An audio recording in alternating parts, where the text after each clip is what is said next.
Hola, Little Big Genius! Avui parlarem sobre el cicle vital de les estrelles.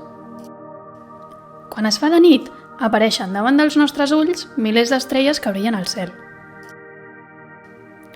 Com han arribat fins aquí? I de què estan formades?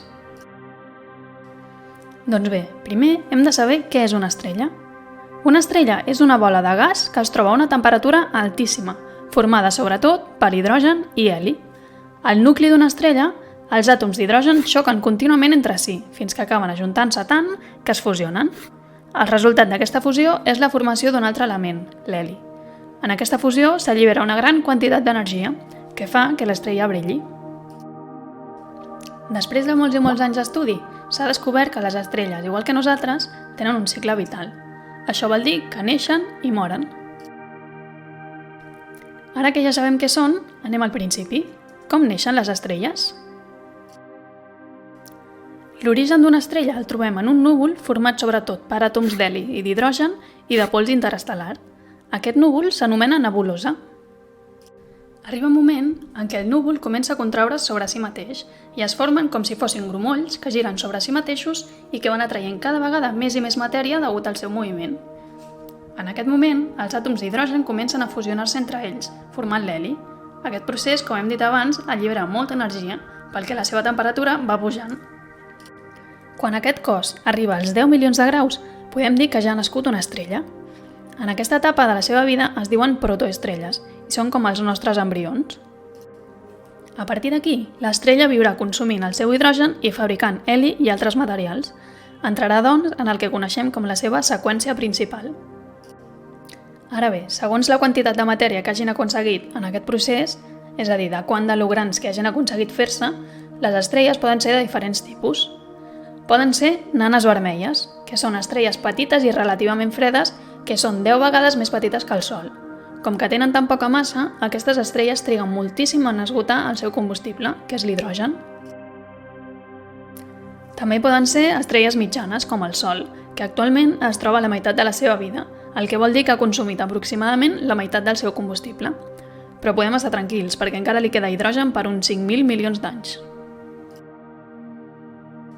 També poden ser estrelles massives, que són estrelles gegants, 10 vegades més grans que el Sol, és a dir, són les que tenen més massa.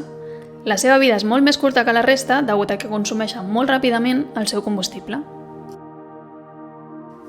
Independentment de si són grans o petites, quan les estrelles comencen a quedar-se sense combustible, pateixen canvis a la seva mida, color i temperatura.